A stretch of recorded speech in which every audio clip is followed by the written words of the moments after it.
नहीं, अभी मैं कई लोगों को सुन भी रहा था, कई ऐसे विपक्ष में लोग हैं जिनका मन तड़प रहा है, क्योंकि वो भले विपक्ष में होंगे लेकिन वो भगवान राम का उस परंपरा का सम्मान करते हैं। तो इसलिए मैं कहता हूं कि जब दिल में नहीं है राम कहां आंखों में आएंगे, जब दिल में नहीं है राम कहां आंखों में आएंगे, न्योता लाख पठा लो लेकिन वो नए अयोध्या आएंगे, न्योता लाख पठा लो लेकिन वो नए अयोध्या आएंगे, जिस दिल में नहीं है राम। तो मैं तो कहता हूं जी, राम जी केवल एक अयोध्या जी से मत जोड़िए, ये तो भारतीय संस्कृति का मंदिर है और मेरा विश्वास है कि राम जी का कनेक्शन, वो संपर्क इस देश के छात्रों से, संतानों से, राजा से, माता पिता से, ये सब लोग राम से कुछ न कुछ ले सकते हैं। जो लेना चाहता है, जो लेना ही नहीं चाहता, जो मर्यादा का दुश्मन है वो राम का नहीं हो सकता, जो त्याग का दुश्मन है वो राम का नहीं हो सकता, जो राजा होते हुए पैदल शबरी धाम में जाने का एक मार्ग दिखाता है, वो अगर जो रास्ते पे नहीं चलेगा वो राम का कैसे हो सकता है। बिल्कुल, उनका पूरा जीवन काल ही ऐसा है जो हमें प्रेरित करता है जीवन जीने के लिए। लेकिन आपने अपना कीमती समय हमें दिया, उसके लिए बहुत बहुत धन्यवाद आपका। तो अपनी भावनाएं यहाँ पर व्यक्त करते हुए मनोज तिवारी नजर आए, जिन्होंने बहुत खूबसूरती के साथ प्रभु श्री राम की लिए प्रस्तुति दी, बहुत खूबसूरत भजन गाए और इसके साथ ही अपने विचार भी साझा किए। इसी के साथ एक और बड़ी खबर आ रही है यहाँ पर। बड़ी खबर आपको बता दें, महाराष्ट्र से है। महाराष्ट्र में विधायकों की अयोग्यता पर फैसला आना है। बड़ी जानकारी आप तक पहुंचा दें। बड़ी खबर आपको महाराष्ट्र से बता रहे, जहां पर महाराष्ट्र की सियासत पर दरअसल आज का दिन बहुत अहम और बहुत जरूरी हो जाता है। स्पीकर राहुल नार्वेकर ने अब इस पर बयान दिया है। आज ऐतिहासिक फैसला होगा, कानून के हिसाब से ही फैसला होगा, कहना है स्पीकर राहुल नार्वेकर का। अपात्रता के याचिका के ऊपर सुनवाई पूरी हो चुकी है और मैटर ऑर्डर्स के लिए रिजर्व किया गया है।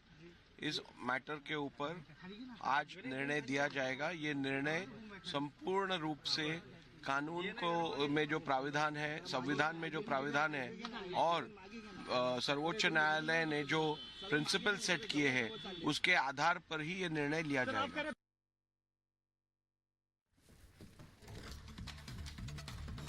और अयोग्यता पर उद्धव गुट का बयान सामने आया और कहा गया उनकी ओर से कि हमें किसी का डर नहीं है। अंबादास दानवे स्पीकर को सीएम से नहीं मिलना चाहिए, फैसला हमारे पक्ष में ही होगा, ये उनकी ओर से दावा किया गया है। और ये कहा गया है दरअसल कि वो किसी से नहीं डरते हैं। जिस तरीके से बयान सामने आया अयोग्यता को लेकर के, उद्धव गुट का ये बड़ा बयान है कि हमें किसी से डर नहीं है, ये अंबादास दानवे ने कहा है और ये भी कहा है कि फैसला उनके पक्ष में ही आएगा।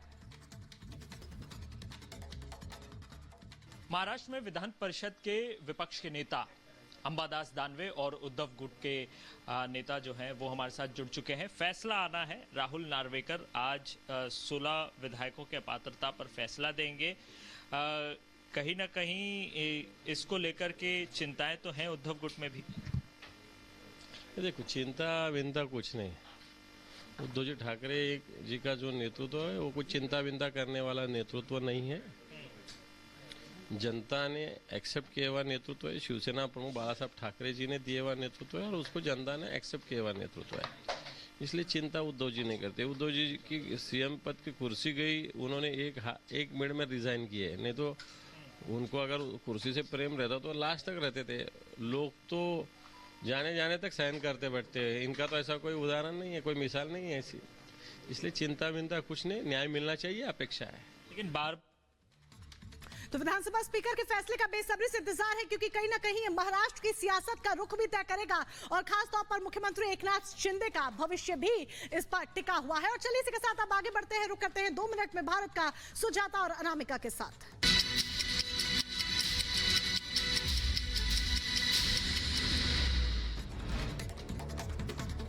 प्रधानमंत्री मोदी आज गांधीनगर में वाइब्रेंट गुजरात ग्लोबल समिट का उद्घाटन उन्होंने किया। 10वें वाइब्रेंट समिट में दुनिया भर के दिग्गज शामिल हैं। गुजरात के गांधीनगर में वाइब्रेंट गुजरात समिट का आगाज, विदेशी मेहमानों का पीएम मोदी ने किया स्वागत। वाइब्रेंट गुजरात कार्यक्रम में यूएई के राष्ट्रपति मोहम्मद बिन जायद अल नहयान भी शामिल हुए हैं। पीएम मोदी ने गर्मजोशी के साथ उनका स्वागत किया। गांधीनगर में आयोजित वाइब्रेंट गुजरात समिट में 34 भागीदार देश हुए शामिल। 130 से अधिक देशों के प्रतिनिधि भी समिट का हिस्सा बने। दिल्ली शराब घोटाले के मामले में राजीव कोर्ट में आप नेता मनीष सिसोदिया और संजय सिंह की हुई पेशी। जम्मू कश्मीर के पुंछ में नशीले पदार्थों की तस्करी हुई नाकाम। सेना के 250 किलो हेरोइन की बरामद यहां पे की गई। 12.5 करोड़ की बताई जा रही हेरोइन की कीमत। हैदराबाद पहुंचे भारतीय नौसेना प्रमुख एडमिरल आर हरि कुमार। कई खूबियों वाले दृष्टि 10 सीआर लाइनर ड्रोन को किया सेना को समर्पित। पश्चिम बंगाल के कोलकाता में घर में रखे पटाखे में विस्फोट हुआ। 10 साल का बच्चा घायल हो गया। पुलिस ने शुरू की पूरे मामले की जांच। तेलंगाना के हैदराबाद में पटरी से उतरी चार मीनार एक्सप्रेस। नामपल्ली रेलवे स्टेशन पर ट्रेन के 3 डिब्बे डिरेल हो गए। हादसे में 5 लोग जख्मी। मथुरा के बांके बिहारी मंदिर से अयोध्या भेजे गए कई उपहार भगवान राम के लिए मंदिर से भेजे गए। किसी धारदार हथियार से अपने बेटे की हत्या की और फिर बच्चे की लाश एक बैग में भरकर टैक्सी से बेंगलुरु की तरफ रवाना हो गई। लेकिन सूचना को कर्नाटक के चित्रदुर्ग में गिरफ्तार कर लिया गया, जहां सूचना सेठ के पास मौजूद बैग से उसके बच्चे की लाश भी बरामद कर ली गई। इमीडिएटली कलंगुट पुलिस स्टेशन ने होटल के सुपरवाइजर के कंप्लेंट में मर्डर का एफआईआर रजिस्टर किया 302, 201 and section 8 of Goa children's act. Immediately Paresh के टीम इधर से चित्रदुर्गा डिस्ट्रिक्ट पहुंचा आईमंगला पुलिस स्टेशन में। तो वहां से वो लेडी को हमने डिटेन किया, वहां पे अरेस्ट किया, वहां पे कोर्ट में पेश किया। दरअसल 6 जनवरी को सूचना अपने बेटे के साथ गोवा आई थी। 8 जनवरी को होटल चेकआउट किया, उस वक्त बच्चा साथ नहीं था। होटल स्टाफ से जिद कर गोवा से बेंगलुरु के लिए सूचना सेठ ने टैक्सी करवाई थी। होटल स्टाफ को शक हुआ, कमरा चेक किया गया। संसद के बेतुके बयान पर एसपी के अंदर ही घमासान मच गया है। एसपी एमएलए राकेश प्रताप सिंह का बयान आया है। स्वामी की बेटी बीजेपी सांसद हैं, बेटी को नहीं रोकते स्वामी को दिया जाएगा नोटिस। कई बयान दे चुके, अब नोटिस देने की बात कर रहे हैं। एक तरफ आपके राष्ट्रीय अध्यक्ष जी का पक्ष है कि जब भगवान बुलाते हैं तब जाना चाहिए। आप लोग कह रहे हैं कि 22 के कार्यक्रम में जाने की इच्छा है, क्या वो मांग है, क्या कुछ आप चाहते हैं विधानसभा से? देखिए, ये मैं विधायक के तौर पे मेरी व्यक्तिगत इच्छा है और मैंने लिखा भी है कि मेरी व्यक्तिगत इच्छा है कि उत्तर प्रदेश के सभी विधायकों को 22 तारीख को भगवान राम की प्रभु श्री राम की प्राण प्रतिष्ठा के कार्यक्रम में ले जाया जाए। और विधानसभा अध्यक्ष जी से मैंने इसलिए मांग किया है कि विधानसभा अध्यक्ष हम लोगों के विधानमंडल दल के संरक्षक होते हैं और ये बात तो बिल्कुल सही है कि जब जिसको भगवान जहां बुलाएगा वहां हो जाएगा। बिना उसकी इच्छा के एक पल भी इधर उधर कोई नहीं हो सकता है। और अब बात करते हैं अयोध्या उत्सव की, और इस दौरान हमारे साथ खास मेहमान बीजेपी सांसद मनोज तिवारी जुड़ गए हैं। मनोज जी, बहुत बहुत स्वागत है आपका। मनोज जी, आप नेता हैं, कलाकार हैं, राम भक्त भी हैं। सबसे पहले मैं आपसे कलाकार और राम भक्त के रूप में बात करती हूं। आप एक सॉन्ग आज लॉन्च करने वाले हैं, राम भजन है। सबसे पहले हम उसकी बात करते हैं। क्या है वो गाना, किस तरह से आपने इसको तैयार किया है, क्या है इसकी भावना?